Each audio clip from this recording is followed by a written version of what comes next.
Hi y'all, so back here in that episode and the Go Podcast, and today the title of this episode is Tips on How to Stay Injury Free. I put in parentheses as an athlete, but honestly this can apply to anybody, your mama, your daddy, anybody. So got this episode for y'all here, but just a little blurb, a little explanation as to what we're going to get into. I posted a Q&A poll on Instagram about a week or two ago, and someone gave me the idea to talk about staying injury free while training for a half marathon, but I wanted to broaden it a little bit, so I decided to give some tips around the topic for all athletes, no matter if you run track, cross country, play basketball, or tennis. The sport and training look way different between something like track and tennis, but the injury-free protocol looks very similar. First thing I got is sleep. So sleep is the most important aspect of both training and life in general. If you don't sleep enough, especially in terms of runners, basketball players, and CrossFitters, you won't be able to absorb all the fitness from your training sessions, and you'll feel like you're dragging hours after your training is over. So to be more specific, I wanted to add a bit of research I did on sleep to really drive home how important it is and why everyone, especially athletes, need to prioritize it as consistently as possible. So the research I found on Google, you can find this for yourself. I'll put the links to it in the description if you want to check. But according to the NIH, which if y'all don't know is the National Heart and Lung Blood Institute, during sleep, your body's working to support healthy brain function and maintain your physical health. Getting an adequate sleep over time can raise your risk for chronic or long-term health problems. And it can also affect how well you think, react, work, learn, and get along with others. And I want to add on to the part where it says it can also affect how well you think, react, work, learn, and get along with others. Because just from experience, when I don't get enough sleep, because for me, like I would say anything under 7 hours, I'm a walking zombie. Like I don't really think as sharp as I usually would. It's kind of harder for me to engage in conversation with people. And the most important thing as an athlete, it's harder to engage in my training and be fully there. And then after the fact, I'm dragging. I'm saying it feels like it's an anchor on me. So just from personal experience to add on to that, I can vouch for that explanation. Like you're going to be zombified if you don't get enough sleep. That's just kind of common sense. But to kind of add on to this and kind of close this part up, another source I found of information and research in terms of injury prevention specifically, in a 2024 narrative review, this concluded that a lack of sleep can lead to decreased athletic performance, increased risk of injuries, and impaired recovery. It states that it's important for athletes and coaches to prioritize sleep to optimize performance and overall health. So that just kind of adds on to what I was trying to get at. I just think we all know in terms of how we feel anecdotally when we get less sleep, like we're cooked. And just looking at studies and some research, just a few tidbits of what I found, it adds on to that anecdotal experiences we've had. So I think we all know sleep is important. Some people want to play up all night. I'm crying. Stay up all night playing Fortnite and stuff like that and watching the newest Netflix. There's a time and place for that. But if you really want to take training and honestly just your well-being serious, definitely want to get around 7 to 9 hours of sleep. But kind of the last thing to close it up is a lot of athletes, especially in high school and college, have classes, creative endeavors, and other things in life on top of training that eats up their time. But without adequate and consistent sleep, you won't be able to show up for your classes or training to the best of your ability.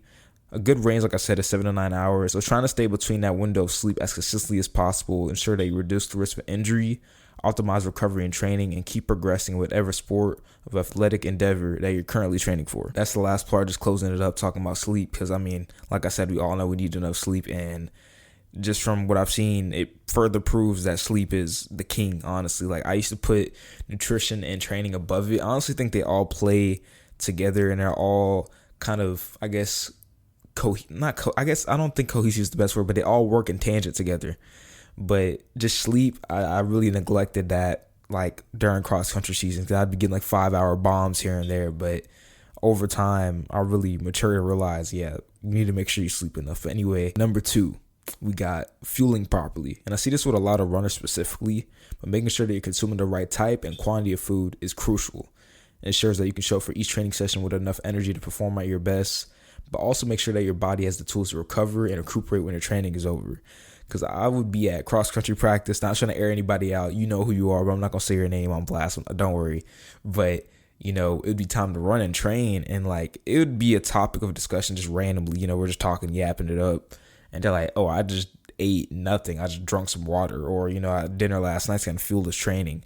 And the thing is, especially with endurance athletes, you have a very high calorie expenditure. So if you're not fueling an hour or 2 hours prior to, your easy runs or your track workouts or your tempo runs or whatever, or maybe a hard bike ride, your body's not going to have the glycogen and the fuel to power through that workout and support your body the way it needs to, So more evidence, because I really want to give y'all some proof, some hard proof behind what I'm saying.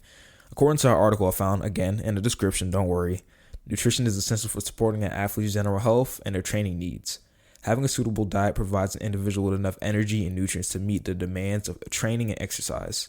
In addition to helping a person perform optimally, it facilitates recovery. Kind of going back to what I said earlier, because a lot of people think, oh, it's just, when I'm training, I just got to make sure I fuel so I can train optimally and, get the best bang for my buck when I'm training. But it also lingers after training, how you feel throughout the day when you're going to work or school or talking to whoever.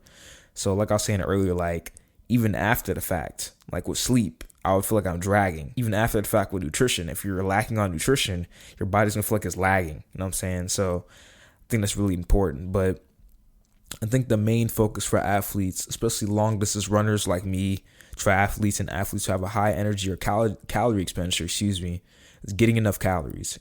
So I think the main thing, obviously, people could say, I could eat 3,000 calories of Twinkies. I mean, I wouldn't advise that. I don't think that's the most enjoyable thing to do, but theoretically you could. But obviously, when fill it in with things like oats, some seafood, maybe some tofu if you like that type of stuff, some beans, some salmon, that's seafood. But just fill it in with whole quality calories instead of just nonsense all day. You know what I'm saying?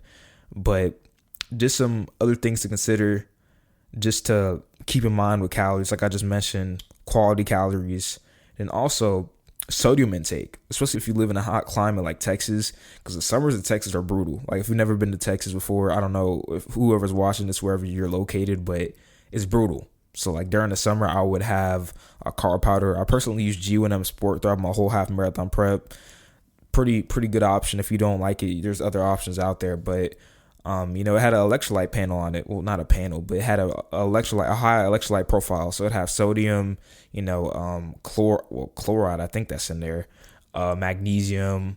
I don't think it's chloride. That sounds like bleach, but it's something like that. It's some type of like unworldly electrolyte that people don't really typically mention, because typically it's like sodium, potassium. But I'll definitely consider that if you're in a hot climate. Now, if you're like in Antarctica, not literally, people don't live there, but if you're in a colder climate, probably don't need to hammer sodium as much because you're not going to be sweating as hard. But still something to consider if you have a very high energy expenditure. Something you should consider for sure. But also some other things you could potentially be looking into is gels. I used that during my half marathon prep towards the tail end for the race.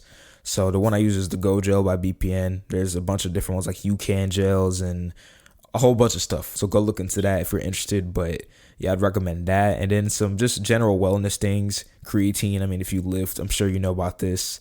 But everybody, I heard there's some cognitive benefits potentially. I haven't really gone into that in depth, but I've heard that a lot. So that's another thing. But just obviously for muscle endurance and helping you build muscle at a faster rate, that's good. And then also a multivitamin. I mean, people know. Just make sure you get one with limited additives. That's kind of the only gripe I would recommend to look into. And then also fish or algae oil, long chain omega-3s, reduces the risk of inflammation. There's a whole slew of benefits I won't get into in this episode. But yeah, those are just some things I would consider as an athlete in the nutrition, like health. Well, I mean, all of this is health, a fueling section. But last thing, kind of to wrap that part up, is overall, all of this ensures that your body is primed alongside things such as sleep, stress and fatigue management, and recovery. If you don't feel enough, you're putting your body in a more vulnerable position and will increase the likelihood of you getting injured in the future. So that's just the last part I want to leave y'all off with to kind of close it up. But number 2, fueling properly. I see this a lot with at least the runners I was around. Shout out to y'all, but make sure y'all fuel yourselves because y'all throw it off. But yeah, I've seen this a lot. I've heard it a lot. So just want to throw that in there. Just make sure y'all fuel yourselves with the right type of fuel and just be consistent with it. Make sure you're fueling enough. And yeah, that's it. But number 2, fueling properly. But number 3, this one's going to be a little bit shorter, but recovery tools. So think of things like massage guns, what was it, Farah? I don't know why the word Farah is coming to my head, but it's like massage boots. Like, you put it on your legs, or that, well, you put your legs in them to be more specific. But yeah, stuff like that. And then massage ball, basically things that kind of help your body decompress and you can stretch and things of that nature. But personally, the recovery tools I use is a massage gun, like I mentioned before, massage ball or resistance band. I kind of like stretch it over my head. If you've seen my videos before, maybe I'll put a clip on the podcast. I don't know. But yeah, I'll use that. And then also occasionally, I put occasionally because I ain't gonna lie, I don't use it as much as I should, but a foam roller. But these are all fairly cost effective, but still provide you a beneficial outcome. So less tighter muscles. That's probably not the most grammatically correct way to say that, but you know what I mean. Your muscles aren't as tight. Just looser, you know what I'm saying? Just making sure your body's primed for what you're about to do, no matter if you're about to do some lifts, you're about to go for a run, ride the bike, or whatever. But another good shout is physical therapy, but it may or may not be pricey depending on where you're located or where you go to and the quality of the actual physical therapist. So this may or may not be a good shout depending on the person, but I would focus on the massage gun, the massage ball, resistance band, the first things I kind of went over. But if you want to go above and beyond, I'd definitely look into a physical therapist. I'm definitely looking into doing that in the future. So just the last thing I want to go over, because I kind of wanted to add this in there: warm-ups, cool-down, static, and dynamic stretching, and rotating your running shoes. So first thing is the warm-ups and cool-downs. This typically like for, I would say, more endurance athletes. You might do a mile or 2 mile warm-up or whatever. Just making sure you take that warm-up easy. Like you shouldn't be blistering a 6-minute, 5-minute per mile pace in the warm-up, So I think that's important because it primes your body, gets your body alive and ready. Well, you're already alive. You're not dead. But, what I'm saying? It just gets your muscles like, okay, I know what we're doing now. You're not just going straight out the gate, especially with lifting. If you warm up before a heavy set, the risk of injury really goes through the roof. I haven't looked at any statistics on that, but just from feel, if you just go into a heavy squat, it just feels off, Just gets your body primed and ready to go. But then cool downs, I know a lot of runners hate cool downs, but the main reason is to calm your body down and get it back to homeostasis after, let's say you did 6 1K repeats. Your body's like, whoa, what's going on? So just getting your body back down to baseline. And then also a lot of times you're just getting more mileage in, to be honest. So just making sure you're getting your mileage in, but also making sure your body can come back down from that heightened state it was in. I think warm-ups and cooldowns, it don't matter if you lift, you bike, you run, just making sure you have some type of warm-up protocol, maybe with some static and dynamic stretching in there as well. But yeah, I just think making sure you warm up, cool down, like I said, very important. Make sure you have some type of warm up and cool down routine in whatever you're doing whenever you train. And then the last thing I want to go over is rotating your running shoes, because obviously over time, when you're running over and over and over again, you're accumulating mileage. So over time, that mileage compounds on the shoes. You can wear it down. And as it wears down, the foam, maybe you're probably not going to run in the carbon plate 24/7, probably just designated for tempos and faster stuff. But just making sure probably around 300 to 500 miles. Like, if you use Strava, I'm sure if you're a runner, you use Strava. But if you don't, just keeping a tally of how much mileage is on your shoes. Then when it hits like the 300 to 500 mark, depending on the build and the, solidity of the shoe, you can determine when it's time to switch them out. But just keeping that in mind, how much mileage you have in your shoes, and also just rotating them. So you have maybe 2 pairs for easy runs, and one day you wear the one pair, and one day you wear the other pair. And then maybe you have 1 or 2 pairs for tempo runs, and rotate them. Yeah, just number 3, recovery tools. I think it's really important. Just some extra things on top of sleep and nutrition that you can add just to make sure you feel extra primed and extra ready for whenever you're about to train. Next thing I want to go over is number 4, stress management. Because we may think that our body only recognizes stressors from training, but our body has a hard time deciphering the difference between stress from a hard training session and life stressors. So ensuring that you maintain a good level of stress management opens up the opportunity for your body to recover optimally in a smoother manner. According to a bit of research I did, mental health or stressors as a whole can and does influence athletic performance and is also intimately tied to the risk of athletic injury, thus creating a complex cycle of inability to separate physical and mental health. So just a little tidbit from some research I did. But just from experience, because I've definitely had moments of poor stress management in my life, it just takes you out of the mentality you need to be in when you're training. Just the headspace you need to be in. And it just adds on another layer of stress on top of the systemic fatigue and muscular fatigue you get from training, no matter if it's strength training or running, any motor cardio or whatever, just training as a whole. We're already adding a stressor to our bodies with training. So if other stressors that we have control over gets out of hand, our bodies won't be able to recover and process the fitness that we should be gaining from our workouts effectively. Stress management isn't perfect by any means, but it should be emphasized and strongly considered in terms of injury prevention. Controlling the controllables is the main thing I want to drive home here, the main thing I want to get at.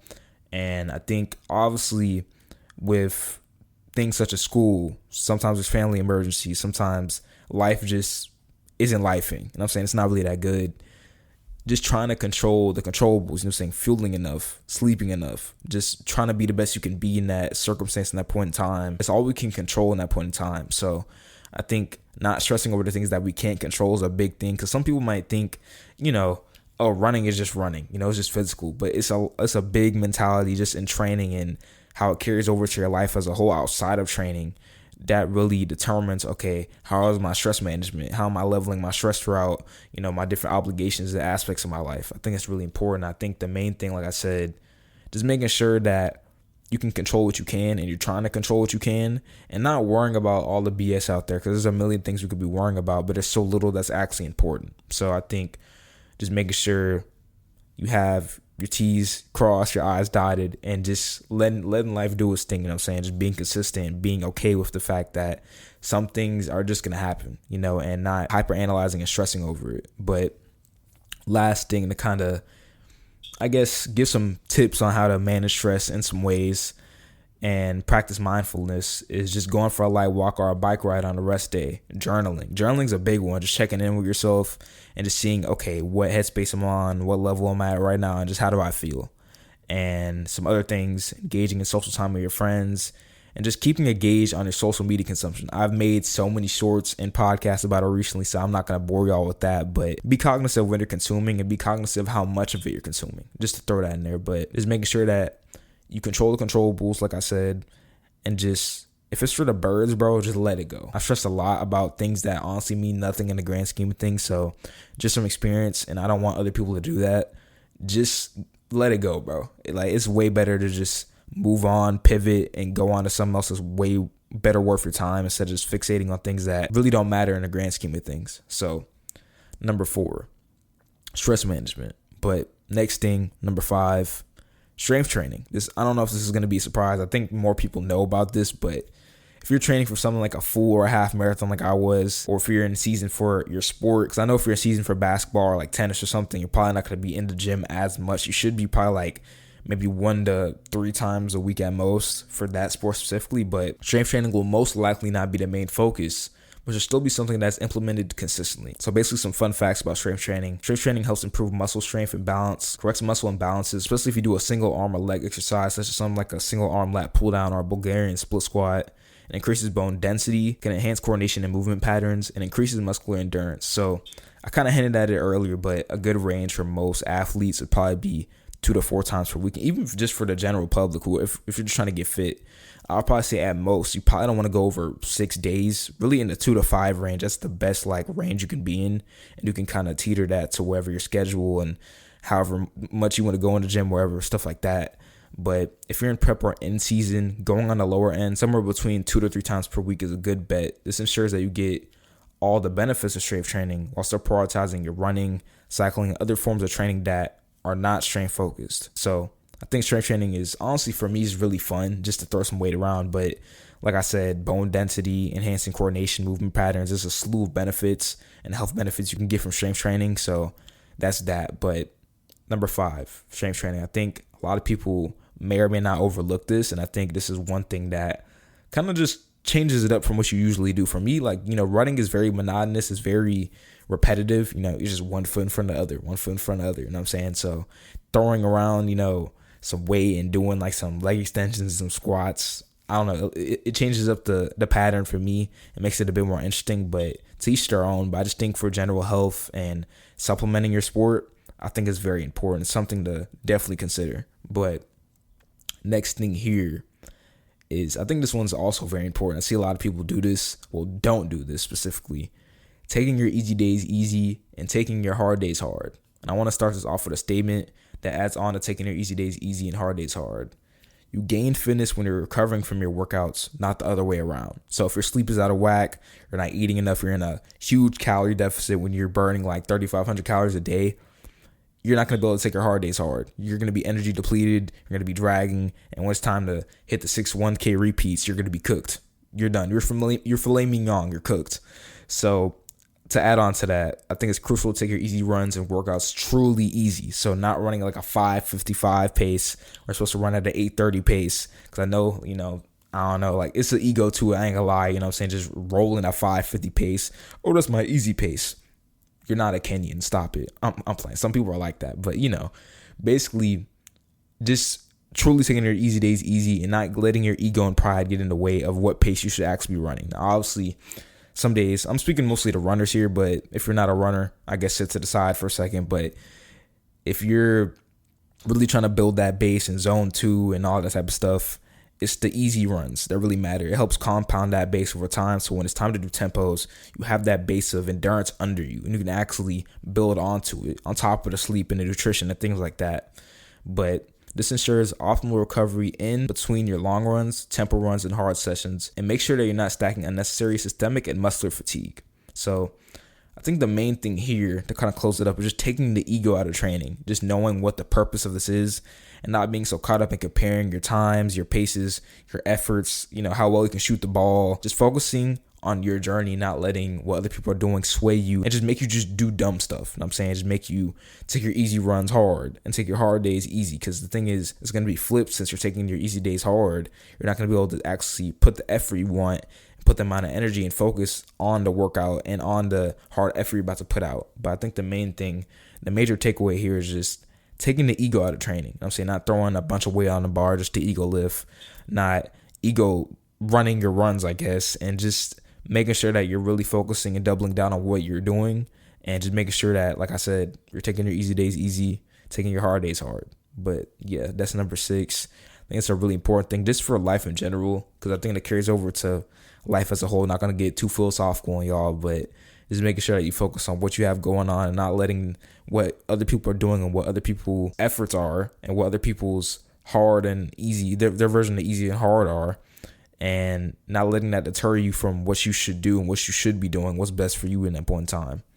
But last thing, because I think this is a good question, just what should I do if I'm currently injured right now? So I think it's a good question, and I think the 2 main things you should be focused on is patience and cross training. Because when you're injured, it's a very long process, especially if it's something serious. So if you rush the recovery process, when you come back trying to train how you did prior to the injury, increase the amount of time you initially need to recover from the injury, and it'll just make it way more debilitating. It'll make it way lengthier of a process than it even needed to be in the first place. So I think it's important, like I said earlier, not to compare your journey to others, because I feel like when people see people running crazy half marathon times, crazy 5K times, and dropping a crazy amount of points on the court or whatever, they're like, bro, let me shake back. Let me show you something. Like, you don't even know. Like, you know what I'm saying? Like, they're just trying to shake back and do their thing, which I understand. That's good to have that ambition and fire under you still. That shows that you're still passionate about what you're doing training-wise. But if you try and go out there and try and deadlift 350 after, like, a back injury, you're just asking for it, bro. Like, you know what I'm saying? It's just going to delay the inevitable, and it's going to make it even harder to come back when it's time for you to be fully recovered. But just some good cross-training methods to kind of consider is swimming. Not gonna lie, I don't really care for swimming like that, but hey, it's a good cross-training tool, so I have to throw it in here. Cycling, I like the bike a lot though. And then the elliptical. This all provides lower intensity forms of movement while still providing an outlet to build or maintain the fitness you had prior to your injury. Strength training is also a good idea here. Just trying to do that, obviously not aggravating the injury. Like if you have a knee injury, probably don't want to squat during the time, maybe do some leg extensions instead. But also walking too, it's probably not going to get you the effort you want in terms of intensity, but good to just get some steps in, get some movement in, especially if the injury is really serious and you can't do much. So walking is also a good shot. I'd say strength training and walking is some honorable mentions I would throw in there. But that's the last part I wanted to go over. Just what should I do if I'm currently injured? Because I know a lot of people may be injured right now. So main 2 things, like I said, patience and cross-training. I'm saying cross-training to make sure you can at least maintain the fitness, maybe not build it, maintain it the best you can. And patience just giving you the time of day and the mindset of, okay, this is going to be a process, and not getting discouraged when you see people just going crazy and living their lives, you know what I'm saying? Because if you let it play out and you let it run the way it should, you'll be able to live your life the fullest and live your life how you want it to after the process is over. So some major take-home points for the episode is, number 1, you gain fitness when you're recovering from your workouts, not the other way around. And then number 2, make sure sleep is dialed. Number 3, fuel yourself with the right quantity and quality. Number 4, physical stress is not the only stressor to focus on. And number 5, take the ego out of training. You know what I'm saying? It don't matter. The shorties ain't gonna be, you know what I'm saying, risen you up or whatever when you break your back on a 350 squat. I'm just going to keep it real with you. Like I'm saying, just keep it smart. Train hard, but keep it smart, and just make sure you're in it for the long game. You're not just doing dumb stuff that will injure you, and just make sure you cross your T's, dot your I's, just make sure you're good. But anyway, that was the episode, because one person asked me, like, hey, how do you train for a half marathon? Like, how do you stay injury free? So just wanted to throw that in there, and hopefully that helps some other people out there. But anyway, that's the episode. Hopefully y'all enjoyed, and I'm going to see y'all next time.